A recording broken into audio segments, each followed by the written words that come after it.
今天要带大家一次看懂 iPad Pro 2021 12.9寸的所有重点，那我们就一起来看看吧。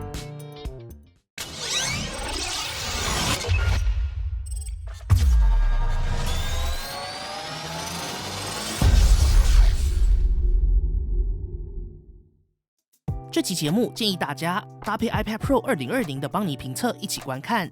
关于 iPad Pro 的生产力体验，邦尼在 iPad Pro 2020的评测中花了非常大的篇幅跟大家聊过了。对生产力有兴趣的朋友，欢迎搭配观看，本集将不再赘述。首先看到这次 iPad Pro 上大家最期待的这块 12.9 寸 Liquid Retina XDR 显示器，采用 Mini LED 背光，支援 120Hz 萤幕更新率的 ProMotion， 以及非常惊人最高1600尼特的峰值亮度。要让大家感受到为什么 Mini LED 的 iPad Pro 让大家这么期待，就必须先从萤幕技术说起。目前市场上大家比较常接触到的萤幕技术，不外乎就是 LCD、OLED 以及近期越来越多产品搭载的 Mini LED。不过在开始之前，邦尼想先带大家看萤幕在电视上该怎么亮起来。要让电视萤幕亮起来，就需要有光源打到面板上，这就是 LCD 背光技术。那在电视上这个光源怎么来呢？简单来说，在电视上目前主流技术有侧光式跟直下式两种。先来说侧光。侧光式的背光技术是在面板的上下或左右放入背光模组。背光模组大家其实可以想象，就是 LED 灯条，在电视侧边放上很多 LED 小灯珠，再透过导光板让光覆盖整个萤幕，接着萤幕就亮起来啦。可是大家也发现了一个问题吧？把灯条放在边缘，这就会造成在显示上边缘比较亮，中间比较暗的问题发生。重点来咯，更需要注意的是，即使只有画面中央显示一个白色小点，也需要点亮所有 LED 模组，让光从侧边透到萤幕中间，才可以点亮那个白色小点。所以就会造成在观看低光场景时，这些电视无法显示全黑的画面，而是会在黑色的面板上透着光。那有没有解决方案呢？有，就是电视中常见的直下式背光。简单来说，直下式技术是让背光模组平均分布在面板后面，如此一来也就解决了放在侧边会有亮度不均匀的问题。那只有一个小白点情况又该怎么解决呢？这就需要分区控光的技术来协助啦。简单来说，具有控光能力的电视可以控制在面板后面的 LED 模组，当这边有显示画面时，我再点亮这个区域的灯珠就好。回到刚才只有一个小白点的状况，具有控光能力的直下式电视就可以只开启小白点后面的 LED， 关闭其他区域的灯珠，让画面尽可能达到全黑。好，既然弄懂了电视上的萤幕是怎么点亮的，我们就来看平板上的萤幕吧。过往的 LCD 平板在显示萤幕时，就是只要有一个小白点，就需要点亮整个萤幕的技术，所以在观看低光场景时，就会面临动态对比不足的问题。虽然对一般使用者影响不大，但是对追求画面的影音使用者来说，真的有点美中不足。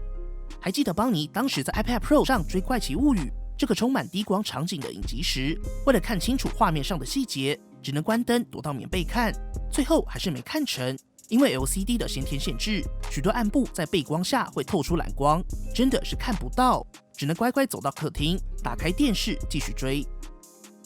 说了这么多，这次苹果推出的 Mini LED 到底是什么？简单来说，它很相近邦尼刚提到具有分区控光的直下式背光电视，只不过大家一定也想到了 iPad Pro 的体积跟厚度都有限，怎么可能放入整个背光模组？没错，这也是我们的 Mini LED 这么久的原因。Mini LED 有更小的体积优势，在灯珠的密度上也可以更高，所以也更适合塞入平板这个尺寸的装置。当然，今年也开始有更多 Mini LED 的电视进入市场，不过在手机上就真的有点难。没别的原因 ，Mini LED 的模组也来得更厚，耗电量也比较不好控制一些。这次苹果在 iPad Pro 2021 12.9 寸上用的这块 Mini LED 显示器，拥有超过1万颗的 Mini LED， 透过4颗灯珠一个分区，达成超过2500个分区组成的 Mini LED 阵列。所以现在显示白色小点时， iPad Pro 就可以关闭旁边的分区阵列，只开启白色小点后面的灯珠，让动态对比表现更好。而这次邦尼真的蛮喜欢这块显示器的综合表现，原因很简单， Mini LED 的 iPad Pro 不只有了更好的动态对比，也保留了非常好的显色表现。最重要的是， 1600尼特的峰值亮度，在观看 HDR 影像时，如果影片中有一盏 LED 灯朝着你照过来，你真的会有被闪了一下的感觉。所以为什么要追求更好的动态对比跟峰值亮度？就是为了更好的释放 HDR 以及影片的明暗处细节。那个在 iPad Pro 上没成功追完的怪奇物语，在 Mini LED 的 iPad Pro 上也终于可以获得解放。整体来说，显示效果真的非常不错。好，关于 iPad Pro 12.9寸上的这块 Mini LED， 帮你该吹的地方都吹完了。但是 帮你不得不提，现阶段在综合表现上 ，Mini LED 一定会遇上的强敌 OLED。OLED 简单来说就是字体发光。OLED 上的每一个像素都可以控制开关，所以根本没有背不背光的问题出现。透过帮你画面上的对比，可以看到 LCD 在显示小白点时是整片荧幕都打亮 ，Mini LED 只打开小白点的部分，旁边显示全黑，而 OLED 则是只显示小白点。眼尖的朋友已经发现了 ，Mini LED 除了显示小白点，旁边还有一圈光晕。没错，毕竟 Mini LED 本质还是背光。所以在点亮后，还是会有光源溢出的光晕，尤其放在 OLED 萤幕旁边会更加明显。好啦，既然先说聊萤幕技术，帮你也帮大家整理一个讨论度很高的话题，就是 OLED 跟 Mini LED 谁比较好？先说 Mini LED， 拥有相较起传统 LCD 更好的动态对比 ，IPS 面板的显色表现非常不错，以及非常惊人的 HDR 峰值亮度，帮你只能用惊艳来形容。那高光真的是没有在吹。问题也比较明显 ，Mini LED 的发热耗电会比较有感一些。大家讨论最多的当然就是光晕的问题，尤其在侧看时，光晕会非常明显。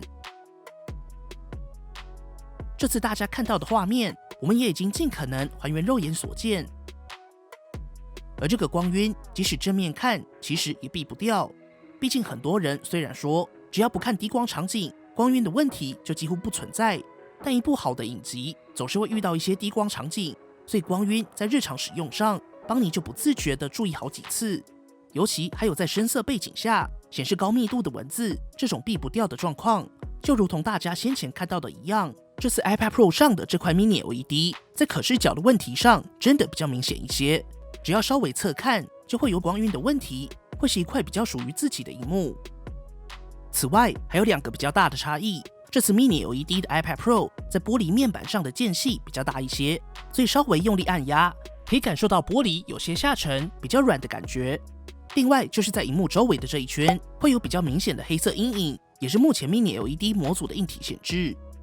而 OLED 这边优点也非常明显，动态对比表现非常好，光晕有但很细微，反应速度更快，蓝光更低，而显色表现也一直都是 OLED 的优势。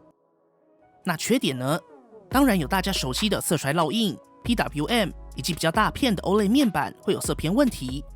但其实近几年 OLED 也比较成熟了，随着三星正式将 OLED 推向笔电市场，其实比较大尺寸的 Super AMOLED 在新的萤幕显示材料上也已经有比较大的改善。好啦，帮你花了一些时间带大家看懂所有关于萤幕的重点。整体来说 ，iPad Pro 上这块 Mini LED 整体表现还是非常不错，也欢迎大家踊跃在底下留言区发表你的看法咯。以下邦尼也提供 iPad Pro 2021 12.9寸对比 Galaxy Tab S7 Plus 供大家参考。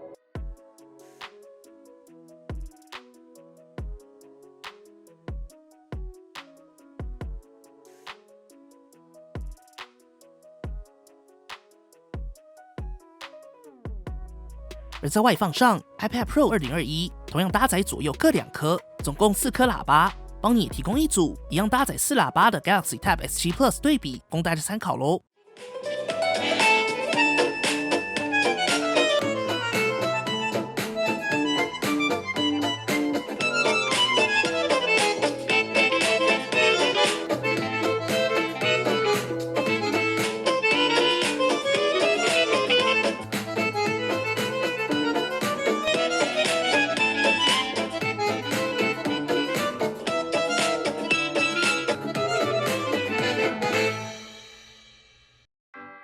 对了，顺带一提，这次 iPad Pro 一样延续了 Face ID 模组，同样放置在顶部。其实以 Face ID 来看，使用上问题不大，就是要避免手挡住。但别忘了，苹果这次在前镜头加上了超广角镜头，做到人物居中，也就是你不管移动到哪里，镜头都会自动追踪。这功能其实在先前就有出现在其他品牌手机的超广角镜头上，达到电影运镜。不过苹果拿来前镜头做成自动运镜，其实很实用。但因为放置在顶部，所以当你横向使用 iPad 进行视讯时，反而会有一种从旁边看向你脸的感觉。对正式会议来说，角度可能会有一些尴尬。苹果后续可能还可以再考虑，随着大家远端办公的需求增高， iPad 上的自拍镜头使用率应该也会更高，放在横向置中的位置，或许会更实用一些。在 iPad Pro 2021上，邦尼还是想先从性能讲起。苹果在今年的 iPad Pro 上搭载了 M1 晶片，搭配上 8GB RAM。其实很多人在讨论，苹果在 iPad Pro 上究竟惊不惊喜，意不意外？这问题其实可以从苹果近几年的 SoC 之路看起。从近几代的 A12、A13、A14 Bionic， 一直到 A12X、A12Z， 从架构来看，这是层层堆叠的技术累积，相当有节奏跟市场策略。从 A12Z 跟 M1 的性能对比来看，会更明显。简单来说 ，M1 从来就不是凭空出现，而是苹果累积下一定会走到的其中一个转折。说了这么多，还是提供所有跑分结果供大家参考。虽然邦尼认为目前跑分对搭载在 iPad Pro 上的 M1 意义不大，就是一个刷排行榜的过程。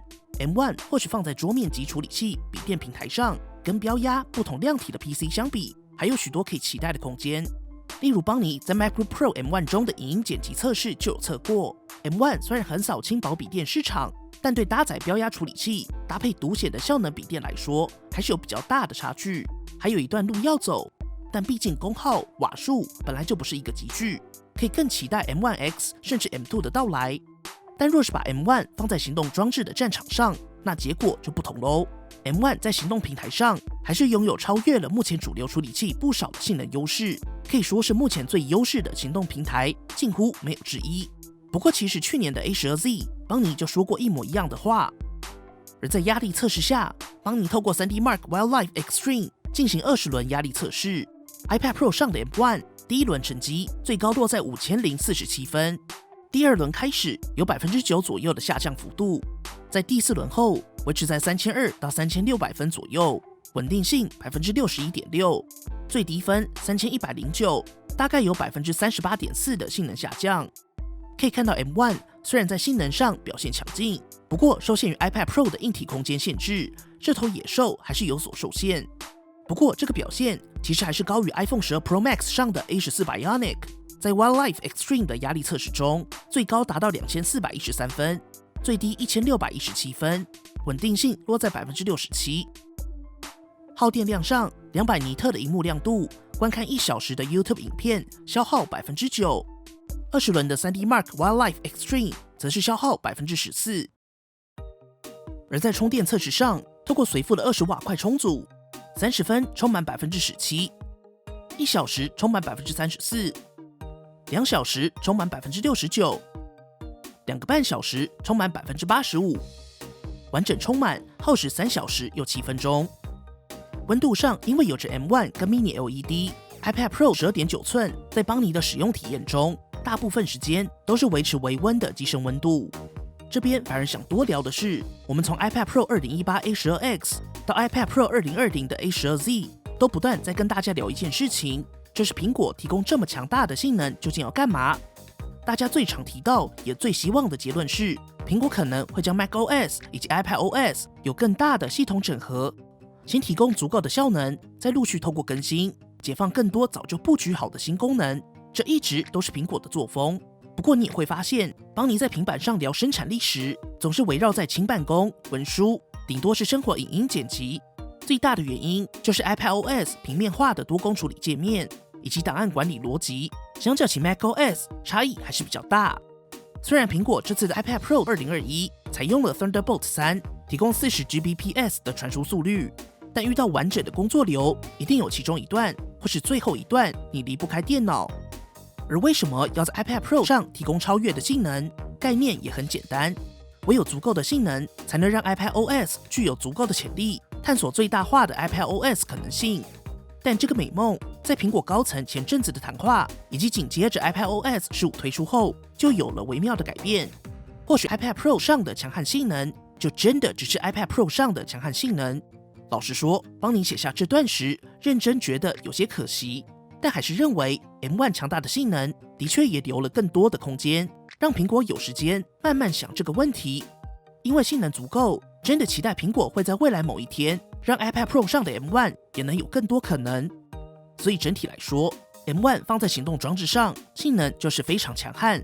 不过相较起 M1 强不强，或许真正的问题是用不用得到，或许对专业用户来说会比较明显。而在游戏上，邦尼说过了，平板适不适合玩游戏，其实就是顺手的问题。有些游戏画面变大后，反而不利于掌间操作。邦尼会建议带着常玩的游戏，现场实测会最准确。但如果是以游戏为主的使用者，根据邦尼长期的使用经验来看，11寸的 iPad Pro 或许会是你更好的选择。好啦，以上就是本集评测的所有内容。选购上只有一个小提醒，大家还是先以尺寸选择为主。如果没有特别需求，或是重度影音玩家，12.9寸 iPad Pro 上的 Mini LED 在日常使用下跟一般 LCD 差异比较小一些。不过12.9寸在重量上会比较明显，入手时稍微评估一下。如果还有任何问题或邦尼没说到的，直接底下留言一起讨论咯。对了，再说一次，关于 iPad Pro 上的生产力，请观看邦尼先前推出的评测。